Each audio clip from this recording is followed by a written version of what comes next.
Understanding the stats on your gear is an important aspect of gearing up in Final Fantasy XIV, especially at max level. In this guide, I will explain precisely how the combat stats on your gear works, starting with the most valuable and important, and then going down from there. We will also talk about breakpoints. Now then, every piece of equipment has an item level. This is the primary factor in determining how large the stat budget on an item is, and for most items, it is the only factor. For craftable equipment, an item can be determined as high quality, which boosts every stat on the item by about 10%. After around level 50, you should try to avoid using normal quality gear entirely, as the power difference becomes too great to ignore. In nearly every single case, an item with a higher item level is always better than one with a lower item level. Next, every weapon has either a physical or magical damage stat. To put it simply, these stats are the absolute biggest factors in your damage or healing output. If you ever have to choose between upgrading your weapon or any other piece of equipment, the weapon will always be the biggest improvement due to the presence of the damage stat on it. After that, all equipment will also have both vitality and your primary attribute, meaning strength, dexterity, intelligence, or mind. While your primary attribute is far less impactful than weapon damage, it is the second most important factor and is the primary reason why item level on your equipment is so important. Take note that only your primary attribute will boost your damage output, meaning that, for instance, a monk will not benefit from dexterity. The only exception where a job benefits at all from another attribute is the summoner, since its physic healing spell scales with mind instead of intelligence, for some reason. In all other cases, both damage and healing output is affected by your primary attribute. Vitality increases your maximum HP and essentially means that a player with better gear tends to have more HP than someone with worse gear. With those out of the way, now we're getting to the more interesting part, properties, or more commonly, secondary stats. First, critical hit. By default, a character with no equipment has a 5% chance to do a critical hit, which deals 40% extra damage. A critical hit is signified by bolder numbers as well as an exclamation point. The critical hit stat increases both the chance and power of your critical hits in equal measure. This means that if you were to have enough critical hit to gain 1% extra chance, it would also increase your critical hit damage by 1%, leading to 6% chance to do 41% more damage. Due to this double dipping effect unique to critical hit, the more you have of it, the better it gets, which is the reason why most jobs tend to prioritize critical hit whenever possible. The drawback of critical hit is that it scales slower than determination and direct hit at first, so builds that don't have critical hit as its main priority, like Black Mage spell speed builds, tend to try to ignore it instead. At a certain amount of critical hit, it overtakes all other stats to such a devastating degree that, given the opportunity, you would likely benefit more from having only critical hit on your gear than having a mixed spread. Finally, you may have noticed buffs that grant critical hit rate. These buffs only boost your critical hit chance. Any buffs that boost critical hit damage will explicitly state it, but these are very limited and not available on jobs by default. Next, determination. This stat increases both your damage and healing done by a percentage. Determination scales just ever so slightly better than direct hit by default, and is not affected directly by any other effects, so 5% more output from determination always means 5% more output. Due to determination's good scaling and consistency, it tends to be the second priority in any build. And due to the fact that determination scales in this linear fashion, compared to critical hit's double dipping effect, determination becomes less valuable the more you have of it. Direct hit is what could be considered the damage dealer stat, as it is exclusively found on DPS gear. Tanks and healers must use materia to get direct hit on their gear. A character with no equipment has 0% direct hit, and a direct hit always does 25% more damage. Direct hits are signified by slightly bolder numbers. Direct hit scales relatively quickly, with 1000 direct hit points, 1400 including the points you have with no gear, granting you around 29% chance to direct hit. However, since raid buffs that grant extra direct hit chance are pretty common, having direct hit chance on your gear is less valuable. As such, it is commonly accepted that direct hit is the weakest of these three purely output focused stats and tend to be the third priority for DPS jobs. Direct hit also suffers from being less valuable the more you have of it, like determination. However, because of this, combined with the fact that tanks and healers have 0 direct hit on their gear by default, these jobs tend to meld materia for direct hit. The reason for this is a little bit of math.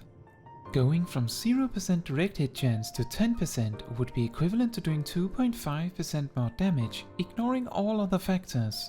This means that you go from doing 100% damage to doing 102.5%.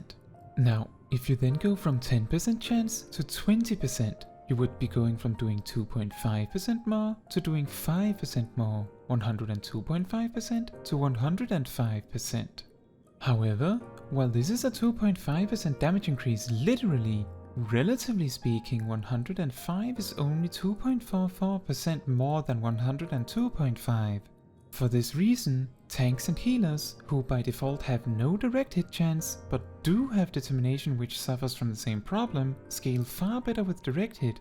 But not as well as they scale with critical hit, of course. Speaking of which, a critical direct hit multiplies the two effects together for a far stronger effect and is signified by much bolder numbers and 2 exclamation points. Naturally, jobs with actions that are guaranteed to direct hit also benefit less from the stat. Also, keep in mind that healing cannot benefit from direct hits. With those main 3 properties out of the way, we can start talking about the more complex ones. Skill speed and spell speed do 3 things. First, they reduce the cast and recast time of your weapon skills and spells respectively. In some cases, this also reduces the cooldown of weapon skills or spells. Second, it increases the damage of your auto attacks, and third, it increases the damage and healing of your damage over time and healing over time effects. Naturally, it is by far the first of these effects that really matter. When determining whether speed is good as a stat, the common thing to look for is how large a proportion of your damage output is directly linked to actions that are affected by speed. For the most part, tanks, mainly gunbreakers, and melee damage dealers tend to prioritize a specific amount of skill speed to reach a set recast time which works well for their rotation. Healers may sometimes also choose to use spell speed for some extra damage, since the vast majority of their damage is tied to spells with no cooldown. Not Sage though. The only job that really considers speed a top priority stat is Black Mage, which both gets most of their damage from their rotational spells, affected by spell speed, but also can sometimes get more creative with their rotation as they get more spell speed. Black Mages can fortunately also function fine with very little spell speed. In a reverse fashion, summoners can do some interesting things with heavy spell speed focus, but tend to do just slightly better with a critical hit focused build. The main reason to reach certain speed amounts for melee jobs, for example, usually is because it allows you to fit extra weapon skills in a damage buff window. Gunbreakers aim for a set recast time to fit a very specific list of actions into their No Mercy buff window, for instance. Another reason can be to fit a certain amount of weapon skills in a minute, which can, for instance, be necessary to be able to loop your rotation in a specific way. When going even further than that and trying to optimize gear for a specific encounter, you may find yourself melding skill or spell speed to reach a super specific recast time. This can for instance be because it allows you to sneak in an extra attack before a phase change, or it aligns your rotation such that you are at a very specific point in it at a crucial time in a fight. Sometimes, having a specific recast time can also help with aligning with ability weaving. All these factors and considerations make the speed stats the most complex stats to work with in the game. Also, while Paladins and Dark Knights employ both weapon skills and spells, they benefit very little from melding spell speed, and so you should never do that. Next, Tenacity is a stat exclusive to tanks. Only tanks benefit from it, and it is only found on tank gear. Tenacity contains the same effect as Determination, but also reduces damage taken by the same percent, meaning that as you gain more Tenacity, the linearly scaling damage reduction gets more potent, point for point. Unfortunately, Tenacity scales 40% slower than Determination, and the damage reduction portion of the effect never reaches an amount large enough to make a significant difference, even in Savage content. Because of this, Warrior is the only tank that really wants to have Tenacity at all, and that is mainly because Direct Hit scales so poorly on Warriors that while Tenacity is viewed as worse Determination, it is still better than Direct Hit. Piety, similarly, is a stat exclusive to healers. They are the only jobs that benefit from it, and it is also only found on healer gear. By default, all jobs recover 200 MP every 3 seconds while in combat. Piety increases that by a flat amount based on your Piety stat. Of course, since all healers have access to both Lucid Dreaming and one or more job-specific sources of MP regeneration or cost reduction, you may find Piety completely irrelevant. When building a healer for hard content, consider this. Every point of MP you have left when the fighting ends can be considered equivalent to wasted Piety points. For this reason, the best way to approach Piety, both in gearing Piety if you have the option and melting Piety otherwise, is to try a fight with as little Piety as possible, making sure to make the most of all your MP recovery tools. If you run too low on MP, then it is worth taking Piety. In all other cases, stats like Critical Hit, Determination and Direct Hit are all considered more valuable. Also, remember that getting more spell speed will increase the amount of MP you will spend. Now, with all these properties explained, let's talk about breakpoints. See, at level 90, 1 point of critical hit gives you nothing. You need enough points to reach at least plus 0.1% critical hit for it to grant you anything. This applies to all stats, including your primary attribute. However, the amount of primary attribute you get per item level is big enough that this is not an important factor. If you have ever seen a best in slot set that, say, might melt some skill speed despite explicitly stating that skill speed is bad for the job, it is often related to a combination of better stats not being within a relevant breakpoint to reach, or a worthwhile skill speed breakpoint is within reach. In Endwalker, the breakpoints for each stat are as follows. Critical hit, plus 0.1% every 9.5 points, or more precisely, alternating 10 and 9 points. Determination, plus 0.1% every 13.6 points, or more precisely, alternating 13 and 14 points with a ratio of 2 to 3. Direct hit, plus 0.1% every 3.5 points, or alternating 3 and 4 points. Tenacity, plus 0.1% every 19 points.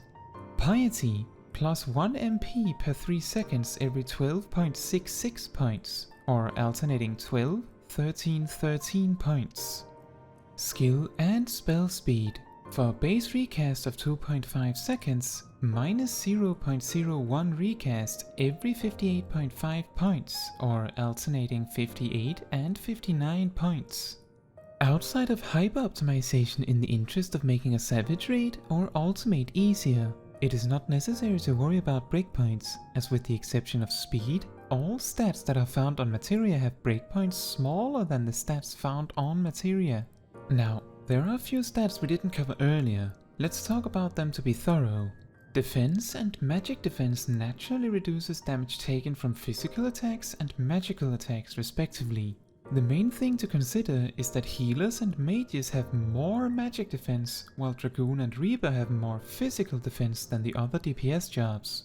Tanks have the most of both defense types. The auto attack stat is related to how much damage your auto attack swings do, but this is also affected by strength for all jobs except Bard, Machinist, Dancer and Ninja, whose auto attacks are instead affected by dexterity. This means that while a red mage's rapier tends to have a higher auto attack stat, a summoner's book will do more damage because summoners have more strength, for some reason. The delay stat denotes how quickly your auto attacks happen, which only really is important for monks and paladins since they have abilities and traits that interact with auto attacks directly. Finally, Shields usable by paladins and in some extreme cases black mages and white mages have a block rate and block strength stat. The rate determines the chance that you block, while the strength determines the percentage of damage you block. These two stats are after a certain level range always the same and are additionally not affected by item level, only actual level requirement of the shield. This means, for instance, that all level 90 shields have the same numbers for these stats. Now, to finish, let's talk briefly about downscaling. When your gear gets scaled down in synced content, it reduces the stat budget of the item to the appropriate limit at the item level it gets scaled down to. It also deactivates all materia in the item. What this means is that if, say, your pants are item level 590 and have tons of critical hit and determination on them, but then you enter a level 50 dungeon and get scaled down, what will happen is that both your determination and critical hit will exceed the new stat budget and so will just be maxed out to whatever pants of an appropriate item level would have. This is mostly relevant when doing old ultimates due to the sheer difficulty of that content and is the reason why best in slot lists tend to contain unique gear lists for each of them. Now, that is all for this video. Thank you so much for watching. If you have any questions or anything to add, please leave a comment down below. Also, if you liked this guide and would like to see more like it from me, you can subscribe to get notified when I post a new video. And also, I would not have been able to be so precise with the numbers in this guide if not for the helpful resources of Akhmorning's Allagan studies. So a big thanks to them, and a link to those pages can be found in the description. Fun fact, before Stormblood, you also had an accuracy stat, which determined your chance to hit your target. Due to how extremely crucial it was to land your attacks, this could be very frustrating to deal with, as having less than what you needed was a disaster, and having more was a waste. With Stormblood, the stat was replaced by Direct Hit, which is also why tank and healer gear from A Realm Reborn and Heavensward occasionally have Direct Hit.